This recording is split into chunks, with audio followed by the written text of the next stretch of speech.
Faith Dawson grew up believing she was completely alone in the world. Then, at 23, she received a phone call that changed everything. A woman she had never met had left her a 52-acre apple farm in Virginia. But there was one condition. Faith had to stay for 90 days before the inheritance became hers. What began as a mysterious apple farm inheritance soon uncovered a hidden family secret, a struggling community, and a truth that would change everything she believed about family, belonging, and home. Because the woman who chose her had been carrying a secret for years, and Faith was the only person who could finally understand why. Faith Dawson was 16 when she stopped believing she belonged anywhere. Most of her childhood had been spent moving from one foster home to another across Pennsylvania. Every time she began feeling comfortable, something changed. A placement ended. A family moved on. Another door closed. Eventually, Faith stopped unpacking her bags. It hurt less that way. One freezing winter evening, after another argument in another house that never truly felt like home. She walked away carrying everything she owned in a backpack. No one followed her. No one asked her to stay.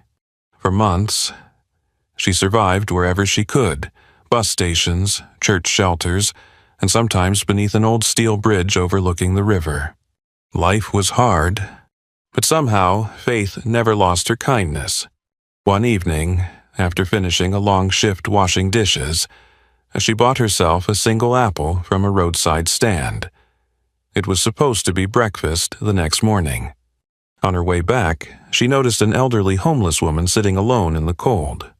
Without thinking twice, Faith handed her the apple. The woman smiled as though she'd been given a treasure. That same night, an old homeless man sitting nearby watched the exchange. After a long silence, he looked at Faith and said, "The people who suffer the most have a choice." Faith frowned. They can become bitter, or they can become a shelter for someone else.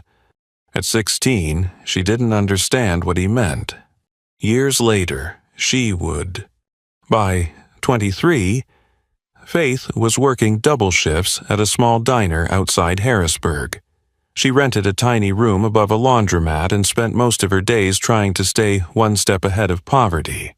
Life wasn't good, but it was stable. Then one rainy afternoon, her phone rang. The caller was a lawyer from Virginia. At first, Faith thought he had the wrong number. Then he mentioned a name, Clara Monroe, a woman she had never met, a woman she had never heard of. According to the attorney, Clara Monroe had recently passed away and left Faith something in her will. Not money, not jewelry, not stocks.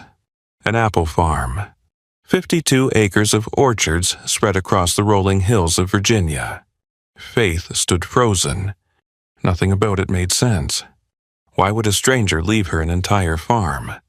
Then came the strangest part. There was a condition. Faith had to live on the property for 90 consecutive days before ownership would officially transfer to her. If she left before then, everything would pass to another relative. "Why 90 days?" she asked. The lawyer hesitated. "I'm afraid Miss Monroe never explained." Then he added quietly, "She only said that if you stayed long enough, you would understand." Faith stared out the rain-covered diner window. Somewhere hundreds of miles away stood a farm full of apple trees. And somehow, a woman she'd never met believed the answer to something important was waiting there. For the first time in years, Faith felt something stir inside her chest. Hope. And sometimes, hope is enough to change the course of a life. 3 days later, Faith Dawson found herself driving through the rolling hills of Virginia. The farther she got from Pennsylvania, the quieter everything seemed. Busy roads gave way to winding country lanes. Small towns appeared between stretches of farmland. White church steeples rose above clusters of trees, and weathered barns stood in fields that seemed to go on forever. For the first time in years, Faith wasn't running from something. She was heading toward something. When she finally turned onto the road leading to the farm, she felt her heart begin to race. Rows of apple trees stretched across the hills in every direction. A white farmhouse stood near the center of the property, its porch facing the orchard. Nearby, an old red barn leaned slightly with age. The place clearly needed work. Paint peeled from the porch railings. Several fences had collapsed. Parts of the orchard looked neglected. Yet there was something beautiful about it. Something that made Faith slow down and stare. It didn't feel abandoned. It felt patient, as if it had been waiting. An older man stepped onto the porch as she parked. "You must be Faith Dawson." His voice was warm. Faith nodded. The man introduced himself as Walter Green. He had helped manage the farm after Clara Monroe's passing and had known her for many years. As Walter carried her bag inside, Faith couldn't help noticing how often Clara's name came up. And every time it did, people smiled. Later that afternoon, Walter took her into town for supplies. At the grocery store, a woman in her 70s recognized the farm address on a document Faith was carrying. "Clara Monroe," the woman said. Her face immediately softened. "That woman paid for my grandson's school books when we couldn't afford them." At a small diner nearby, an elderly veteran overheard the conversation. He pointed toward Faith and said, "If you're connected to Clara Monroe, then you're connected to one of the finest people this town ever knew." Faith looked surprised. The man smiled. "When my wife got sick, Clara made sure we never missed a meal. Everywhere she went, people seemed to have a story. Stories about generosity, stories about kindness, stories about second chances." The more Faith listened, the more confused she became. Why would a woman like Clara Monroe leave everything to a complete stranger? That evening, after returning to the farmhouse, Walter showed her around the house. The place looked exactly as if someone had simply stepped outside for a moment. A rocking chair sat beside the fireplace. Books remained neatly arranged on shelves. A half-finished knitting project rested in a basket near the window. The house felt lived in, loved. Then Faith noticed something unusual. A wall in the hallway was covered with photographs. Family gatherings, harvest festivals, community events, children laughing beneath apple trees. Clara appeared in nearly every picture, smiling, helping, standing beside people whose lives she had touched. But right in the center of the display was an empty space. A large rectangular outline remained where a photograph had clearly hung for years. Faith pointed toward it. What picture was there? Walter glanced at the wall. For a brief moment, something changed in his expression. Something uncomfortable. Then it disappeared. "I'm not sure," he replied. "It was gone before I started helping around here." The answer felt rehearsed. Faith didn't press him, but she wasn't convinced. That night, she sat alone on the porch watching the sun disappear behind the orchard. The farm felt peaceful. Yet beneath that peace, she sensed something else. A secret. A story no one seemed willing to tell. The following morning, Walter returned with additional paperwork from the attorney. As Faith signed several documents, a name caught her attention. Richard Monroe. She looked up. "Who's Richard?" Walter leaned back in his chair and sighed. For the first time since meeting him, his smile faded. "Clara's nephew." Faith remembered the lawyer mentioning another relative. "The one who gets the farm if I leave before 90 days. Walter nodded. A long silence followed. Then Faith asked, "Does he want the property?" Walter gave a short laugh. "He's wanted this farm for years. Faith looked toward the window. Then why didn't Clara leave it to him? Walter was quiet for so long that she thought he might not answer.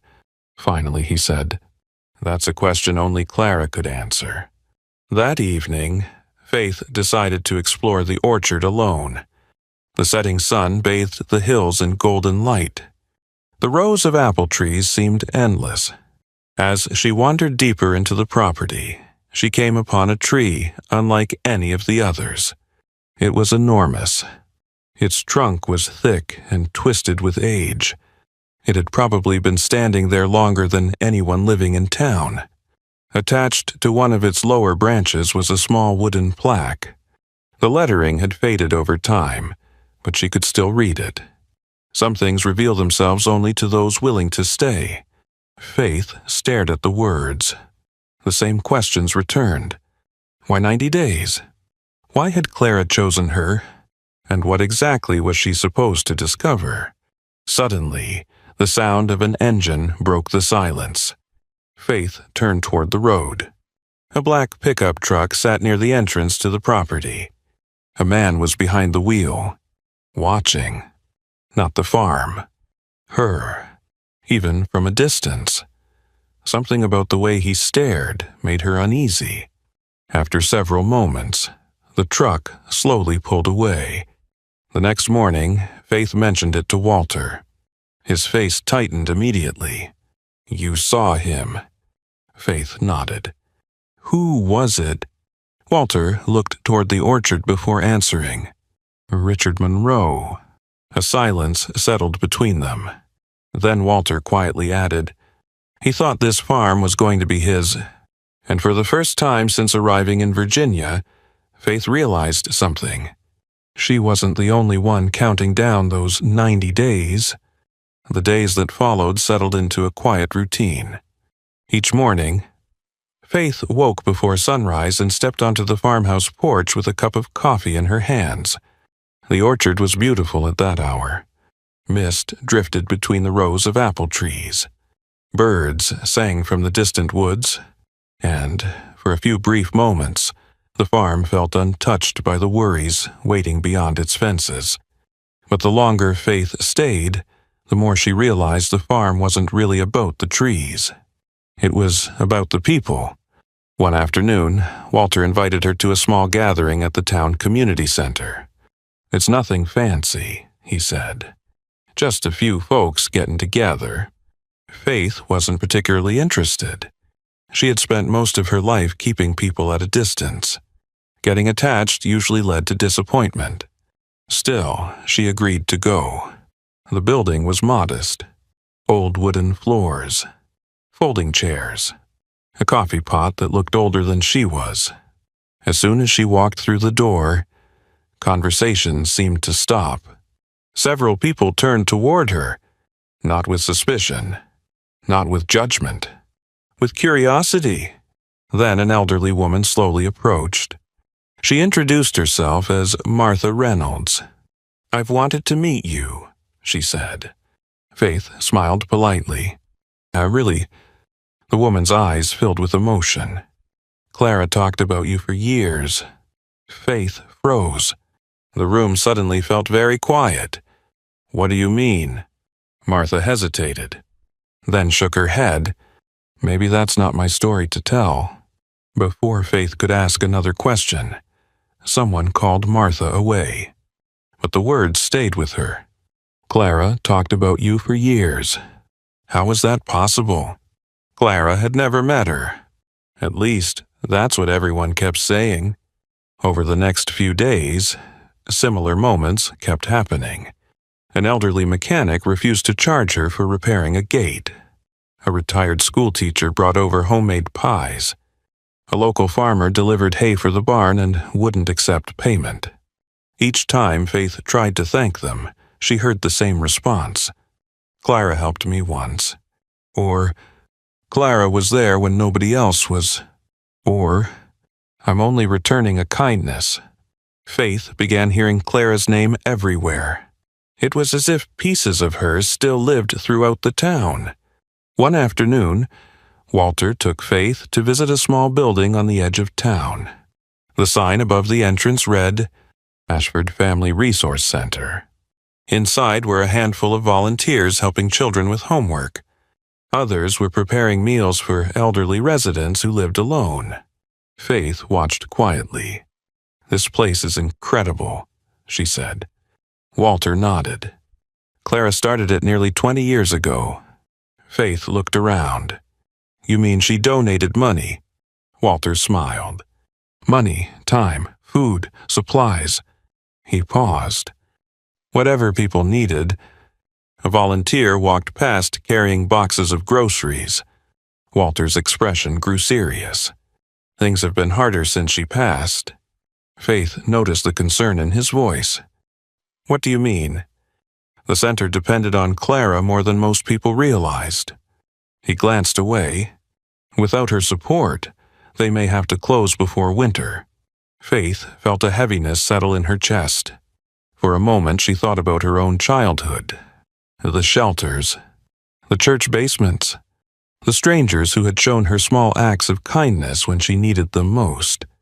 Without those people, she wasn't sure she would have survived. As they drove back to the farm, she couldn't stop thinking about it. That night she sat on the porch long after dark. The old man's words from years ago returned to her. The people who suffer the most have a choice. They can become bitter, or they can become a shelter for somebody else. For the first time, she began to understand what he meant. The next morning, Faith decided to tackle one of the abandoned storage rooms inside the barn. The room was cluttered with decades of forgotten items, broken tools, dust-covered boxes, old furniture. Near the back wall, she discovered a metal filing cabinet. Most of the drawers were locked, but one slid open. Inside were dozens of folders. At first, they looked like ordinary records. Then Faith noticed the names: families, children, widows, veterans. Every folder contained notes written in Clara's careful handwriting. Not financial records, not business documents. Stories. One folder described a young boy whose mother couldn't afford winter clothes. Another detailed medical bills Clara had quietly paid for a retired veteran. Another mentioned a family that had lost everything in a house fire. Faith sat down on an old wooden crate and continued reading. Page after page revealed the same thing. For years, Clara had been helping people without asking for recognition, without expecting anything in return. Tucked inside one folder was a simple handwritten note. No date, no signature, just a single sentence. The farm only matters if it continues helping people. Faith stared at the words.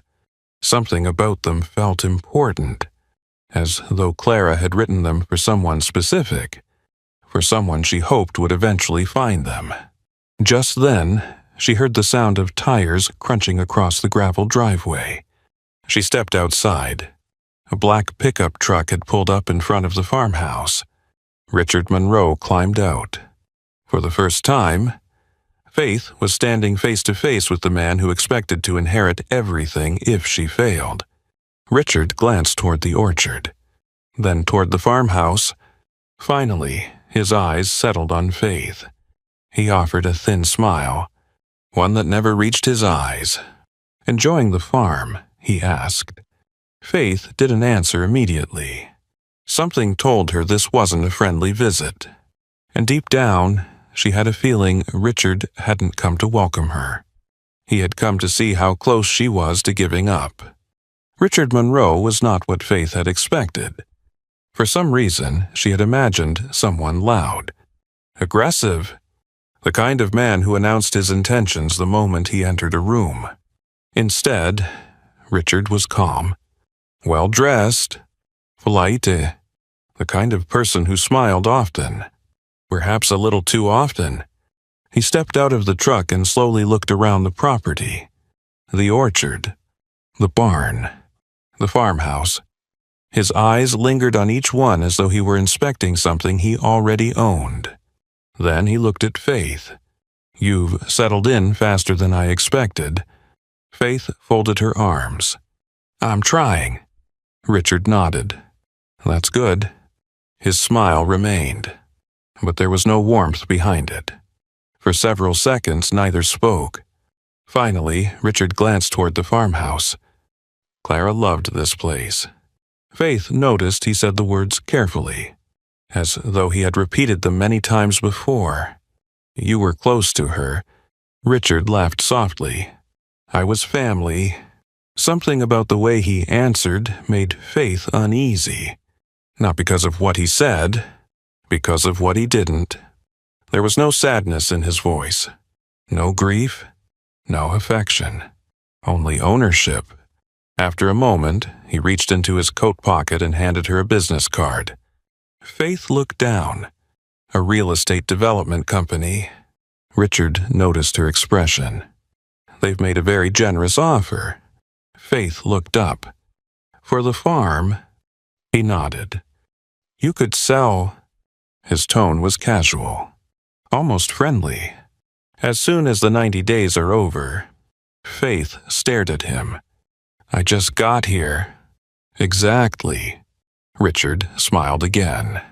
You don't owe this place anything. The words lingered in the air between them. Faith didn't respond, because deep down she wasn't sure if she agreed or disagreed. Richard glanced at his watch, then slipped his hands into his pockets. Just something to think about. Before climbing back into his truck, he paused. Oh, Faith looked up. If I were you, I wouldn't get too attached. The engine started. Moments later, he was gone. But the feeling he left behind remained, like a storm cloud gathering on the horizon. That evening, Faith sat alone at the kitchen table. The business card lay beside her untouched. Outside, rain tapped gently against the windows. She kept replaying the conversation in her mind. Richard wanted the farm sold. That much was obvious. The question was why. The property certainly had value, but it wasn't valuable enough to explain the intensity she'd seen in his eyes. There was something else, something she couldn't yet see. The next morning, Walter stopped by with supplies. When Faith mentioned Richard's visit, the old man's face darkened. He showed up already. Faith nodded. He wants me to sell. Walter sighed. Of course he does. Faith studied him. You don't like him very much. Walter gave a short laugh. No. Then he added quietly, neither did Clara. That got Faith's attention immediately. What happened between them? Walter was silent for a long moment. Then he slowly shook his head. That's Clara's story. The answer frustrated her. Everyone in town seemed to know pieces of the puzzle, but nobody wanted to explain the whole picture. Later that afternoon, Faith returned to the filing cabinet she had discovered in the barn. She couldn't stop thinking about the note. The farm only matters if it continues helping people. The sentence felt important, almost like a message. As she sorted through more folders, she began noticing a pattern. The people Clara had helped weren't random. Many had experienced hardship. Widows, veterans, families struggling to survive, children without stable homes. One folder caught Faith's attention. Inside was a photograph of a young girl standing outside a shelter. The image was over 20 years old. The girl's face wasn't visible clearly, but something about it felt strangely familiar. Faith flipped the picture over. Written on the back were 4 words. Never stop looking. Her heart skipped. Looking for whom? Before she could think further, another paper slipped from the folder. It was a receipt, a donation record. The shelter's name immediately caught her eye. It was located in Pennsylvania, less than 30 miles from where Faith had spent part of her childhood. A chill moved through her. That couldn't be a coincidence. Could it? That night she barely slept. Questions raced through her mind. Why had Clara supported shelters in Pennsylvania? Why were there records connected to places Faith herself had lived? And why did she feel as though an invisible thread was slowly pulling her toward something? Something Clara had wanted her to find. The following morning, Faith drove into town. She stopped at the local diner for breakfast. As she waited for coffee, an elderly woman approached her table. Faith recognized her immediately. It was Martha Reynolds, the same woman who had told her that Clara talked about her for years. Martha sat down slowly. This time, she looked nervous, as though she had been carrying a secret for a very long time. "I probably shouldn't be saying this," she whispered. Faith leaned forward. Martha glanced around to make sure no one was listening. Then she looked directly into Faith's eyes. "Clara didn't choose you because of the farm." Faith froze. "What do you mean?" Martha's hands trembled slightly. "She chose you because she spent years trying to find you." The words hit Faith like a bolt of lightning. For a moment, she couldn't breathe. "What?" Martha immediately looked regretful, as though she had said too much. But it was already too late. The secret was out. And for the first time since arriving in Virginia, Faith realized something even bigger than the farm was hidden beneath Clara Monroe's story. The question was no longer why Clara left her the orchard. The question was, why had Clara spent years searching for her? Faith barely heard the rest of Martha's words. The elderly woman continued speaking, but her voice seemed distant now, drowned out by the storm of questions racing through Faith's mind. "She spent years trying to find you." The sentence repeated itself over and over. It didn't make sense. Nothing about it made sense. For 23 years, Faith had believed she was alone. No grandparents. No relatives. No one searching. No one waiting.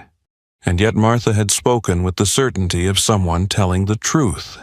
When Faith finally drove back to the farm, her hands were trembling on the steering wheel. The orchard rolled past her window in a blur. For the first time since arriving, she wasn't thinking about the 90 days. She wasn't thinking about Richard. She wasn't even thinking about the farm. She was thinking about Clara. Who had she really been? And how much of Faith's life had been built on a lie? That evening, Walter stopped by to check on a broken fence near the north pasture. Faith found him loading tools into the back of his truck. "Why didn't you tell me?" she asked. Walter looked up. The expression on her face told him exactly what she meant. "Martha talked to you." It wasn't a question. Faith nodded. "She said Clara spent years looking for me." Walter leaned heavily against the truck. For a long moment, neither spoke. Finally, he sighed. "Clara asked a lot of people to keep certain things private." Faith felt frustration rising inside her. "Why, because she wanted you to discover the truth at the right time." "The right time," Faith repeated. "I've spent my whole life believing nobody wanted me." Walter's eyes softened. "I know." The simple honesty in his voice made her anger fade. "A little? Then tell me something." Walter looked toward the orchard. Clara never stopped hoping. Faith waited. Every few months she'd hear a rumor, a lead, a name. Sometimes she'd drive for hours just to follow it. His voice grew quieter. Most of the time it led nowhere. Faith swallowed hard. "You really expect me to believe that?" Walter met her eyes. "I watched her do it for years." The words settled heavily between them. For the first time, Faith began to wonder if the loneliness she carried her entire life hadn't belonged to her alone. Maybe Clara had been carrying it too. The next few days passed differently. Something inside Faith had changed. She found herself paying closer attention to the people around her, to the stories Clara had left behind, to the lives connected to the farm. One afternoon, she visited the Family Resource Center again. This time, she stayed longer. She helped organize donated supplies, sorted food boxes, read with a group of children after school. Nothing extraordinary, just small things. Yet, when she left that evening, she felt lighter than she had in years. As she walked toward her car, one of the volunteers caught up with her. A woman named Karen. "Can I show you something?" she asked. Faith followed her into a small office. Karen opened an old filing cabinet and pulled out a binder. Inside were photographs, dozens of them. Families receiving holiday meals, children holding backpacks before the first day of school, senior citizens gathered around long dinner tables. Faith flipped through the pages. Again and again, Clara appeared in the background, never standing at the center, never seeking attention, just helping, quietly, consistently, for years. Karen smiled. Most people thought Clara only owned an apple farm. Faith looked up. Karen shook her head. "The farm paid for almost everything we do here."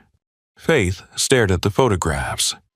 Everything: school supplies, emergency assistance, food deliveries, winter heating bills. Karen paused. More people depended on Clara than she ever wanted anyone to know. A heavy silence followed. For the first time, Faith understood something she hadn't seen before. The farm wasn't just property. It wasn't just land. It was a lifeline.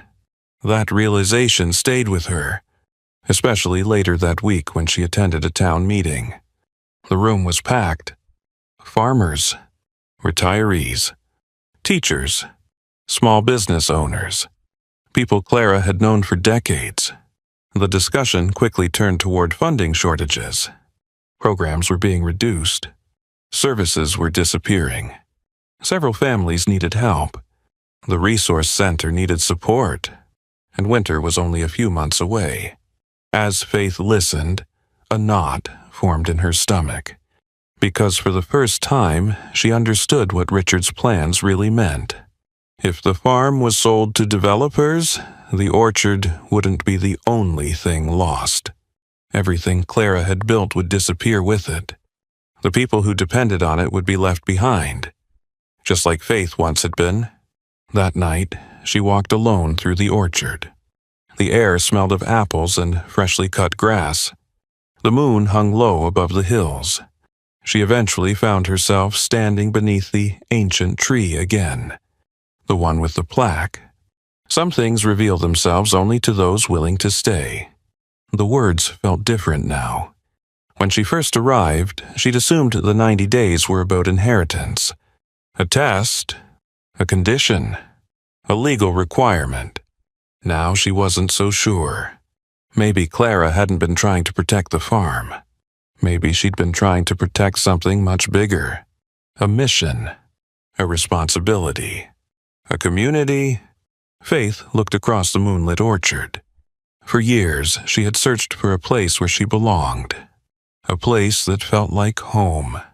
What she hadn't expected was that home might come with people depending on her. People who needed someone to stay, someone who cared, someone willing to become the shelter that old man beneath the bridge had once talked about. For the first time since arriving in Virginia, Faith stopped asking herself why Clara had chosen her. Instead, she found herself asking a different question. What if Clara had seen something in me before I ever saw it in myself? And standing beneath the oldest tree on the farm, Faith realized something that both frightened and inspired her. She no longer wanted to leave when the 90 days were over. She wanted to find a way to stay. The next few weeks changed Faith Dawson in ways she never expected. When she first arrived at the farm, she had been counting the days. 90, 89, 88. She had treated the orchard like a temporary stop on the way to somewhere else. Now, for the first time in her life, she stopped counting. because she had finally found something worth staying for. Each morning before sunrise, Faith walked the property with Walter.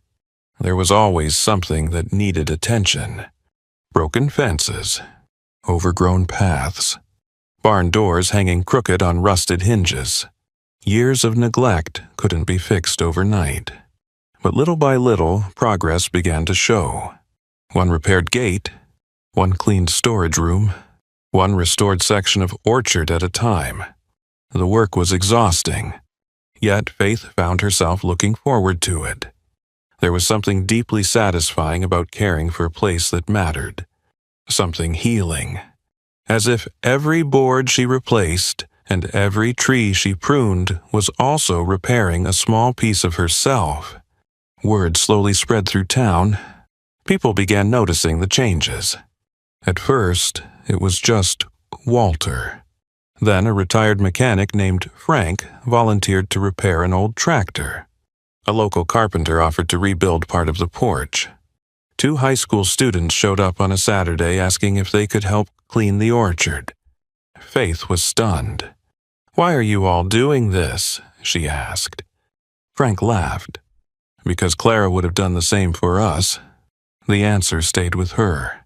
Again and again, she heard those words. Clara would have helped. Clara would have shown up. Clara would have cared.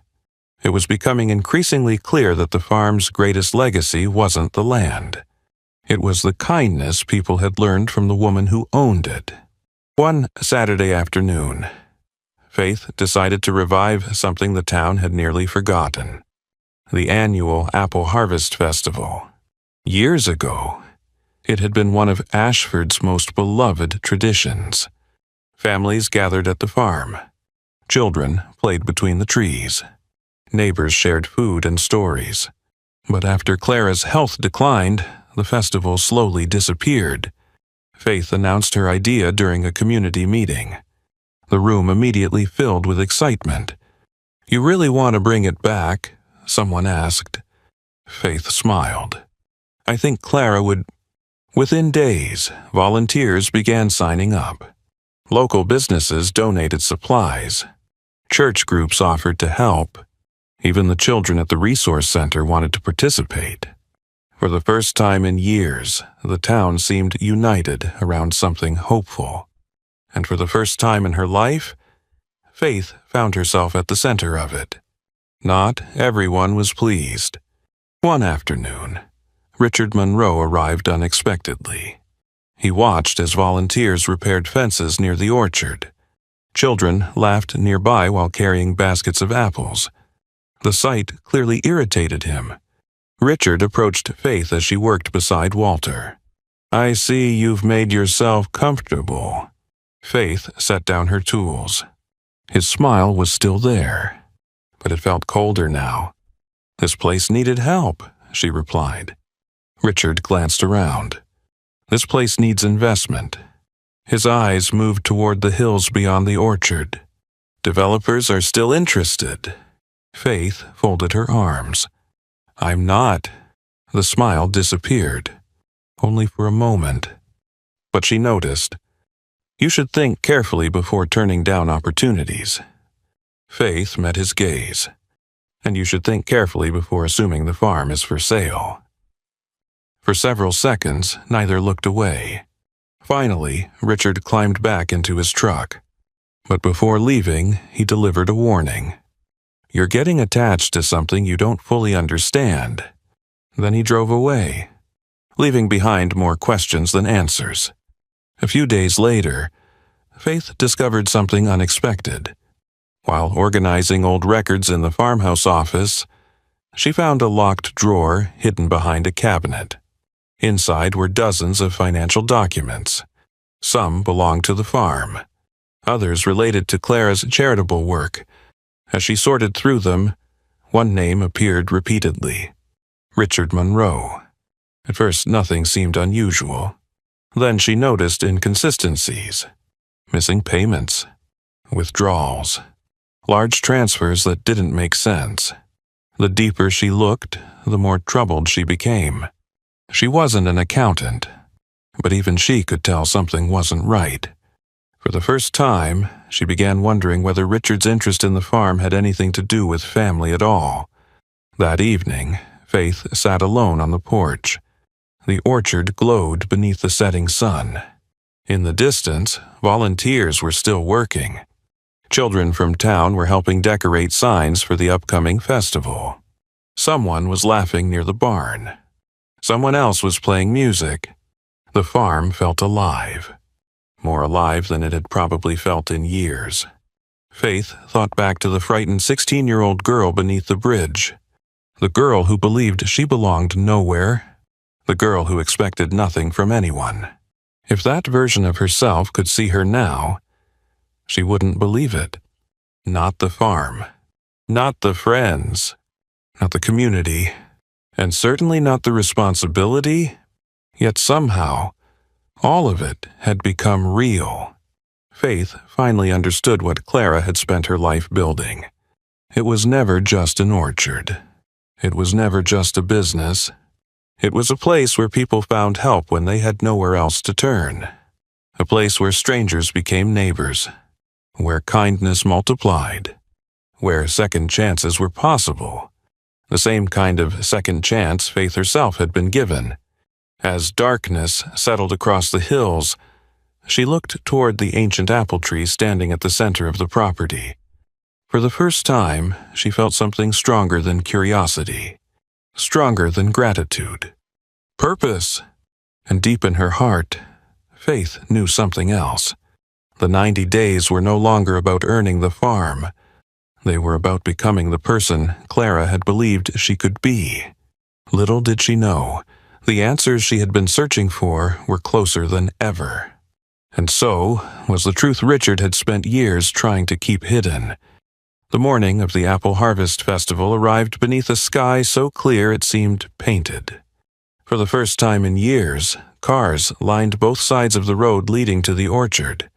Families arrived carrying picnic baskets. Children ran through the rows of apple trees. Neighbors greeted one another with smiles and handshakes. Laughter echoed across the hills. Faith stood on the farmhouse porch and watched it all unfold. For a moment, she could hardly believe it. Just a few months earlier, she had been a waitress struggling to pay rent. Now hundreds of people were gathering on land she almost hadn't come to. Land she had nearly walked away from before ever understanding its value. Walter stepped beside her. Clasping his hands behind his back, he surveyed the crowd. Clara would have loved this. Faith smiled. I wish she could have seen it. Walter's eyes softened. Maybe she did. As the day went on, more people arrived than anyone expected. Volunteers served food. Local musicians played beneath a tent near the barn. Children competed in pie-eating contests and hay rides. Even the resource center had set up a booth to raise support for families in need. The entire town seemed alive. More importantly, the farm was alive. Not because of the buildings. Not because of the trees. Because of the people. Faith finally understood what Clara had spent decades protecting. Shortly after noon, the attorney handling Clara's estate arrived unexpectedly. He carried a thick envelope. When he asked to speak with Faith privately, a nervous feeling settled in her stomach. Inside the farmhouse, he placed the envelope on the kitchen table. This was to be delivered on the 90th day. Faith stared at it. The 90 days. She had almost forgotten. So much had happened since she first arrived. Carefully, she opened the envelope. Inside was a handwritten letter. The paper had yellowed with age. The handwriting was elegant and steady. Clara's. Faith took a deep breath and began reading. My dear Faith, if you are reading this, then you stayed. That means you saw what I hoped you would see. Not the orchard. Not the farmhouse. Not the land. The people. Tears immediately filled Faith's eyes. She continued. For many years, I searched for someone. Not an heir. Not someone to inherit property. Someone who understood what it felt like to be forgotten. Someone who knew the value of kindness because life had not always been kind to them. Faith's hands trembled. Every word felt personal, as though Clara had somehow known her heart. Then she reached the final pages, and everything changed. Clara revealed that years earlier she had discovered financial irregularities involving the farm's charitable foundation. Money intended for community programs had quietly disappeared. Investigations led to one name, Richard Monroe. Rather than face public scandal, Clara had spent years documenting everything. Bank records, transactions, withdrawals, evidence. She had hidden copies in secure locations, waiting, preparing, protecting the farm until the right time. Faith looked up at the attorney. He nodded slowly. There was enough evidence to reopen everything. The attorney placed another folder on the table. The authorities have already begun reviewing the records. Faith sat speechless. Suddenly, all of Richard's behavior made sense. The pressure, the threats, the desperation to sell. He hadn't wanted the farm because he loved it. He wanted control. And he wanted the truth buried with Clara. News spread through town quickly. By late afternoon, Richard had quietly left Ashford.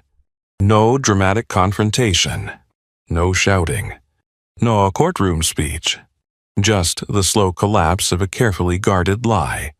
And somehow, that felt more real. Because life rarely delivers justice with fireworks. Sometimes it arrives through patience. Through truth. Through people finally refusing to look away. As evening approached, the festival reached its peak. Golden sunlight poured across the orchard. Children laughed between the trees. Families gathered around long wooden tables. Music drifted through the cool autumn air. Near sunset, Walter climbed onto a small stage built beside the barn. He tapped the microphone. The crowd slowly grew quiet. Walter smiled. I think Clara would be proud today. Applause echoed through the orchard. Then he turned toward Faith. Most of you know this farm almost disappeared. The crowd nodded. But one person chose to stay. His voice cracked slightly. And because she stayed, this place has a future. Faith immediately shook her head. But the crowd began applauding again. Louder this time.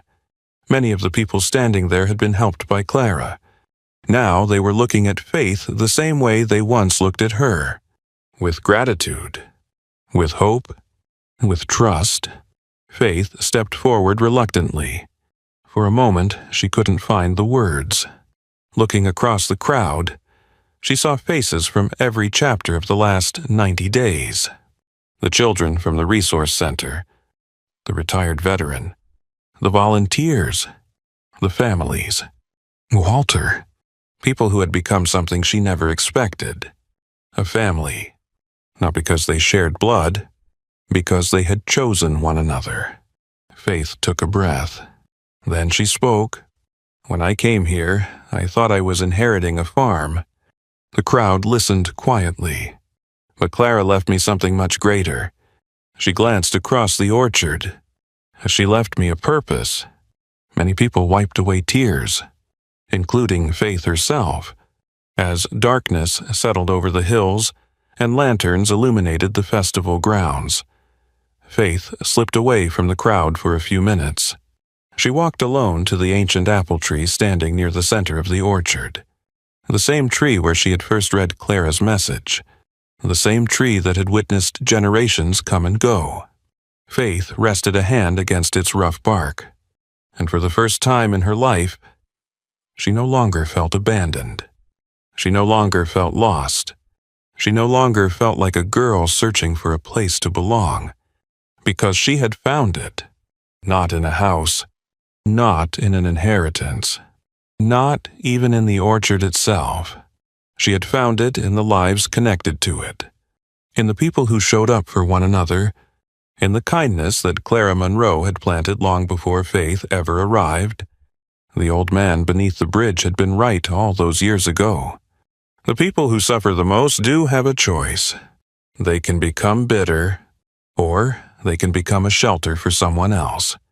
Faith Dawson had finally made her choice. And standing beneath the stars above the orchard, she knew Clara Monroe had been right about something too. Some things really do reveal themselves only to those willing to stay. Faith sat beneath the old apple tree as the last light of day faded across the orchard. Not long ago, she had been a frightened girl sleeping beneath a bridge, convinced she was alone in the world. Now she understood something she had spent her entire life searching for. Home isn't a place. It's the people who choose to stand beside you when life gets hard. Clara Monroe never really left Faith an orchard. She left her a purpose, a chance to continue helping others, just as countless people had once helped her. And perhaps that's the lesson hidden within every second chance. The things that change our lives most are rarely money, success, or possessions. They're the people who show us kindness when we need it most, the people who remind us that we matter, and the people who give us a reason to keep going. As Faith looked across the orchard one final time, she realized something. The girl who arrived in Virginia had come searching for a home. The woman she had become found something even greater, a reason to stay. If this story touched your heart, tell us in the comments, what does home mean to you? And remember, sometimes the most beautiful chapters of our lives begin when we choose not to give up.